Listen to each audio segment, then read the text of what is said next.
Good morning, everybody. Sorry it took so long to post this. Again, I'm in my bathroom because the rest of the household is sleeping, which I should be doing, but I worked very late last night, and so I will be going to work very early this morning in the life of a housekeeper. Anyways, so I promised a little bit more on the psych unit, and I think I'm going to skip ahead to my last visit. This is one of those things that are very hard for me to talk about. I had a horrible experience. I went from being treated incredibly well at the Mayo Clinic to a hospital here close to Green Lake, Wisconsin, treating me like dirt. And there was one woman there, my social worker, who is the reason that I am posting these things. Well, here's my story.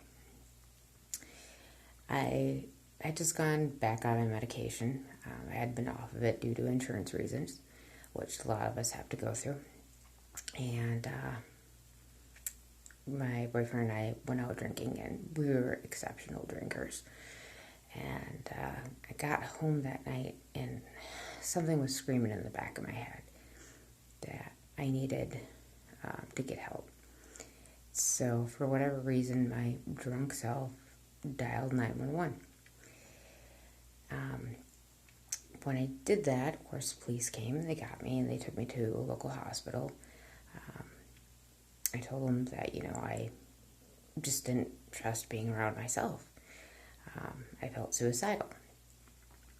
I got to the hospital and they put me in a room. They left me alone with my purse. And my purse contained all of my medication.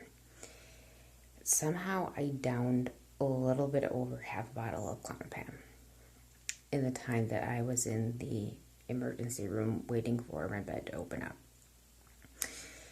By the time they finally got me to my room, I was still walking and talking, but I was finally getting tired. So I finally laid down. When I laid down, apparently I never woke back up again. When they came to try and wake me up, they were literally shaking me, opening my eyes. I was gone.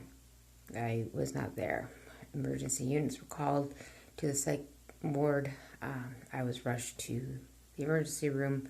My stomach was pumped. I was put into ICU. I woke up and really had no idea as to what happened. In my experience, I got to see the other side, or at least the waiting area in between. I lucked out. I don't know why I got to come back. I don't, but I'm here, and I'm grateful for it, and I'm trying to do something with it.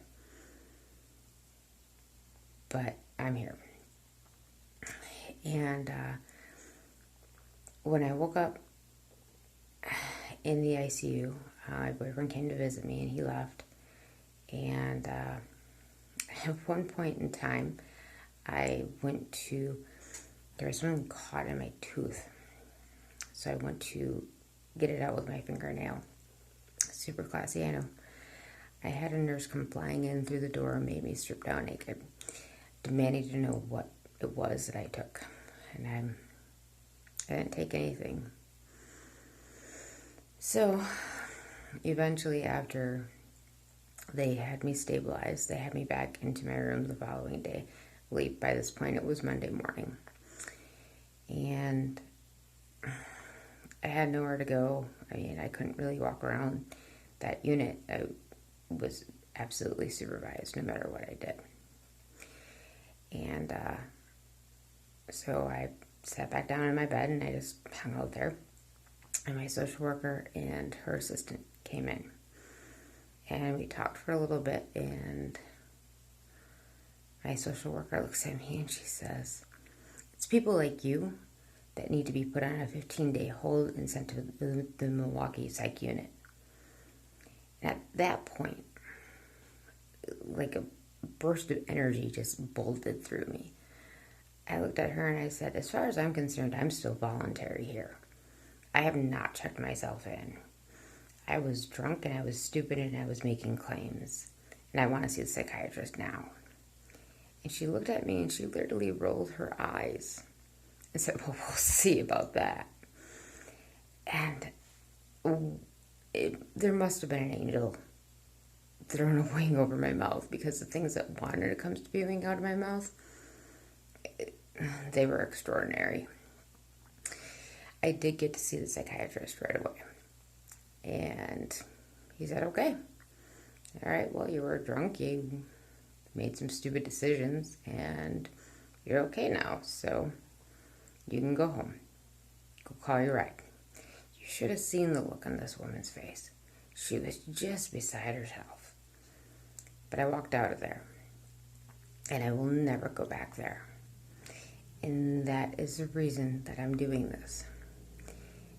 We can't go from one psych unit that treats people like people to another where there's social workers calling people like you.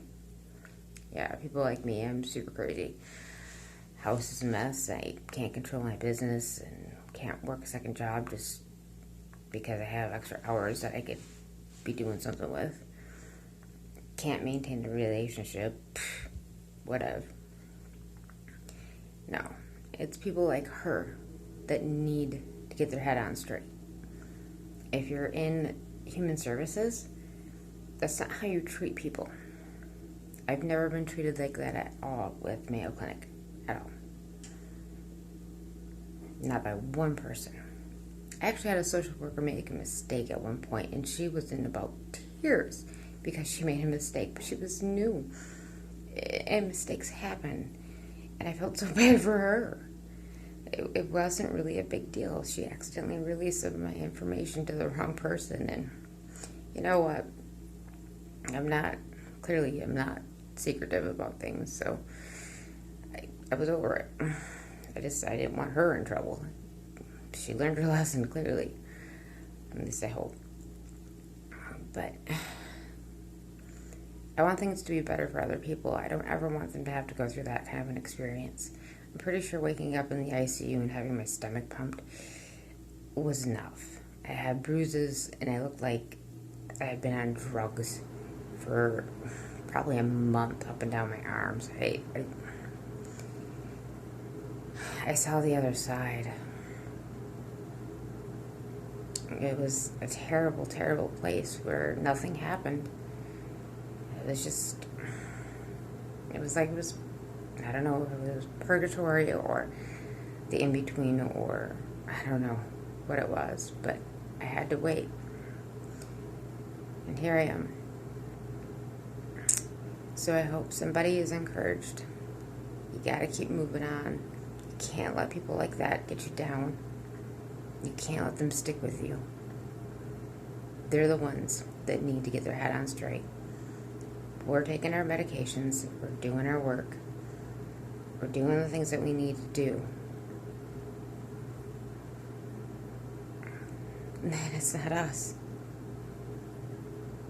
All right. Talk to you later. Bye.